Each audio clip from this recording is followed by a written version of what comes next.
दुर्गा सप्तशती पाठ नवम अध्याय। निशुंभ वध। मैं अर्धनारीश्वर के श्री विग्रह की निरंतर शरण लेता हूँ। उसका वर्ण बंधु पुष्प और सुवर्ण के समान रक्तपीत मिश्रित है।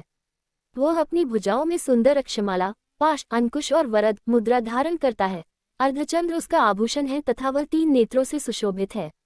राजा ने कहा, भगवान, आपने रक्तबीज के वध से संबंध रखने वाला देवी चरित्र का यह अद्भुत महात्म्य मुझे बतलाया। अब रक्तबीज के मारे जाने पर अत्यंत क्रोध में भरे हुए शुंभ और निशुंभ ने जो कर्म किया उसे मैं सुनना चाहता हूँ। ऋषि बोले, राजन, युद्ध में रक्तबीज तथा अन्य दैत्यों के मारे जाने पर शुंभ और निशुंभ के क्रोध की सीमा न रही। अपनी विशाल सेना इस प्रकार मारी जाती देख निशुंभ अमर्ष में भरकर देवी की ओर दौड़ा। उसके साथ असुरों की प्रधान सेना थी। उसके आगे पीछे तथा पार्श्वभाग में बड़े बड़े असुर थे जो क्रोध से ओट चबाते हुए देवी को मार डालने आए। महापराक्रमी शुंभ भी अपनी सेना के साथ मातृगणों से युद्ध करके क्रोधवश चंडिका को मारने के लिए आ पहुंचा। तब देवी के साथ शुंभ और निशुंभ का घोर संग्राम छिड़ गया। वे दोनों दैत्य मेघों की भांति बाणों की भयंकर वृष्टि कर रहे थे। उन दोनों के चलाए हुए बाणों को चंडिका ने अपने बाणों के समूह से तुरंत काट डाला और शस्त्र समूहों की वर्षा करके उन दोनों दैत्यपतियों के अंगों में भी चोट पहुंचाई। निशुंभ ने तीखी तलवार और चमकती हुई ढाल लेकर देवी के श्रेष्ठ वाहन सिंह के मस्तक पर प्रहार किया। अपने वाहन को चोट पहुंचने पर देवी ने क्षुरप नामक बाण से निशुंभ की श्रेष्ठ तलवार तुरंत ही काट डाली और उसकी ढाल को भी, जिसमें 8 चांद जड़े थे, खंड खंड कर दिया। ढाल और तलवार के कट जाने पर उस असुर ने शक्ति चलाई, किंतु सामने आने पर देवी ने चक्र से उसके भी 2 टुकड़े कर दिए। अब तो निशुंभ क्रोध से जल उठा और उस दानव ने देवी को मारने के लिए शूल उठाया, किंतु देवी ने समीप आने पर उसे भी मुक्के से मारकर चूर्ण कर दिया। तब उसने गदा घुमाकर चंडी के ऊपर चलाई, परंतु वह भी देवी की त्रिशूल से कटकर भस्म हो गई। तदनंतर दैत्यराज निशुंभ को फरसा हाथ में लेकर आते देख देवी ने बाण समूहों से घायल कर सुला दिया। उस भयंकर पराक्रमी भाई निशुंभ के धराशायी हो जाने पर शुंभ को बड़ा क्रोध हुआ और अंबिका का वध करने के लिए वह आगे बढ़ा। रथ पर बैठे बैठे ही उत्तम आयुधों से सुशोभित अपनी बड़ी बड़ी 8 अनुपम भुजाओं से समूचे आकाश को ढककर वह अद्भुत शोभा पाने लगा। उसे आते देख देवी ने शंख बजाया और धनुष की प्रत्यंचा का भी अत्यंत दुस्सह शब्द किया। साथ ही अपने घंटे के शब्द से, जो समस्त दैत्य सैनिकों का तेज नष्ट करने वाला था, संपूर्ण दिशाओं को व्याप्त कर दिया।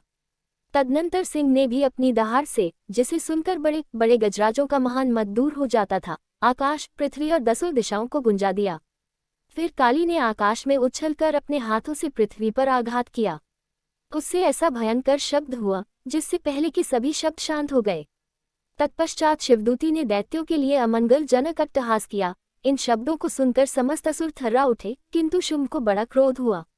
उस समय देवी ने जब शुंभ को लक्ष्य करके कहा, ओ दुरात्मन, खड़ा रह, खड़ा रह। तभी आकाश में खड़े हुए देवता बोल उठे, जय हो, जय हो। शुंभ ने वहां आकर ज्वालाओं से युक्त अत्यंत भयानक शक्ति चलाई। अग्नि में पर्वत के समान आती हुई उस शक्ति को देवी ने बड़े भारी लूके से दूर हटा दिया। उस समय शुंभ के सिंहनाद से तीनों लोग गूंज उठे। राजन, उसकी प्रतिध्वनि से वज्रपात के समान भयानक शब्द हुआ, जिसने अन्य सब शब्दों को जीत लिया। शुंभ के चलाए हुए बाणों के देवी ने और देवी के चलाए हुए बाणों के शुंभ ने अपने भयंकर बाणों द्वारा सैकड़ों और हजारों टुकड़े कर दिए। तब क्रोध में भरी हुई चंडिका ने शुंभ को शूल से मारा। उसके आघात से मूर्छित हो वह पृथ्वी पर गिर पड़ा। इतने में ही निशुंभ को चेतना हुई और उसने धनुष हाथ में लेकर बाणों द्वारा देवी, काली तथा सिंह को घायल कर डाला।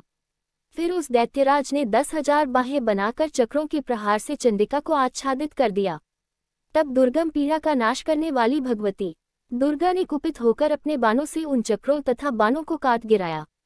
ये देख निशुंभ दैत्य सेना के साथ चंडिका का वध करने के लिए हाथ में गदा ले बड़े वेग से दौड़ा। उसके आते ही चंडी ने तीखी धार वाली तलवार से उसकी गदा को शीघ्र ही काट डाला। तब उसने शूल हाथ में ले लिया। देवताओं को पीड़ा देने वाले निशुंभ को शूल हाथ में लिए आता देख चंडिका ने वेग से चलाए हुए अपने शूल से उसकी छाती छेद डाली। शूल से विदीर्ण हो जाने पर उसकी छाती से एक दूसरा महाबली एवं पराक्रमी पुरुष खड़ी रह कहता हुआ निकला। उस निकलते हुए पुरुष की बात सुनकर देवी ठठाकर हंस पड़ी और खड्ग से उन्होंने उसका मस्तक काट डाला। फिर तो वह पृथ्वी पर गिर पड़ा। तदनंतर सिंह अपनी दाढ़ों से असुरों की गर्दन कुचलकर खाने लगा। ये बड़ा भयंकर दृश्य था। उधर काली तथा शिवदूती ने भी अन्यान्य दैत्यों का भक्षण आरंभ किया। कौमारी की शक्ति से विदीर्ण होकर कितने ही महादैत्य नष्ट हो गए। ब्रह्माणी के मंत्रपूत जल से निस्तेज होकर कितने ही भाग खड़े हुए। कितने ही दैत्य माहेश्वरी के त्रिशूल से छिन्न भिन्न हो धराशायी हो गए। वाराही के थूथुन के आघात से कितनों का पृथ्वी पर कचूमर निकल गया।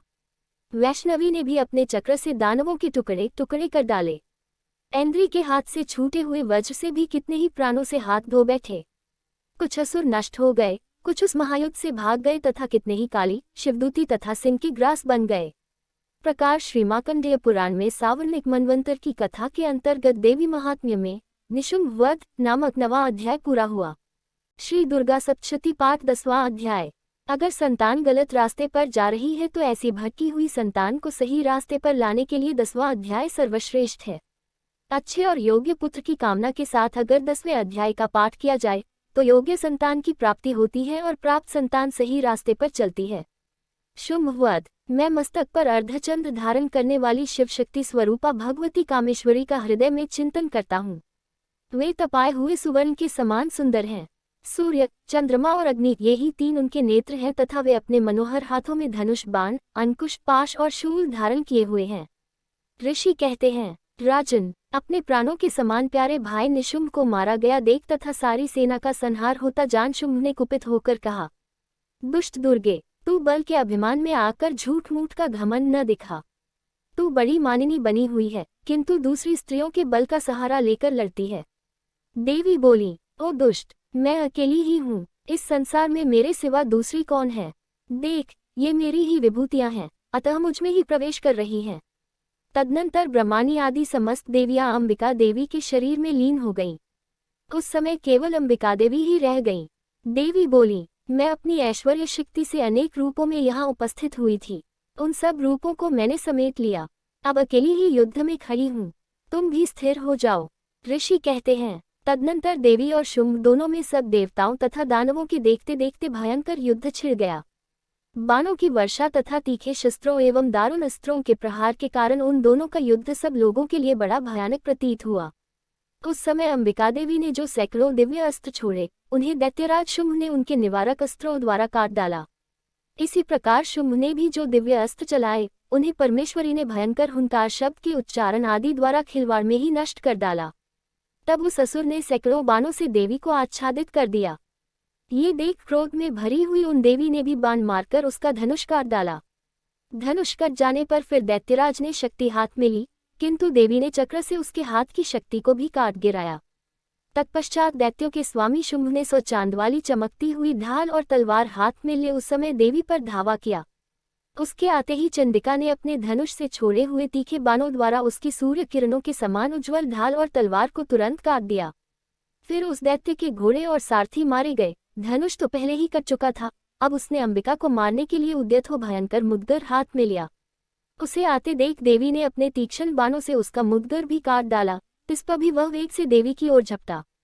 असुर मुक्का तानकर उस दैत्यराज ने देवी की छाती में मुक्का मारा, तब उन देवी ने भी उसकी छाती में एक चांटा जड़ दिया। देवी का थप्पड़ खाकर दैत्यराज शुंभ पृथ्वी पर गिर पड़ा, किंतु पुनः सहसा पूर्ववत उठकर खड़ा हो गया। फिर वह उछला और देवी को ऊपर ले जाकर आकाश में खड़ा हो गया। तब चंडिका आकाश में भी बिना किसी आधार के ही शुंभ के साथ युद्ध करने लगी। उस समय दैत्य और चंडिका आकाश में एक दूसरे से लड़ने लगे। उनका वह युद्ध पहले सिद्ध और मुनियों को विस्मय में डालने वाला हुआ। फिर अंबिका ने शुंभ के साथ बहुत देर तक युद्ध करने के पश्चात उसे उठाकर घुमाया और पृथ्वी पर पटक दिया।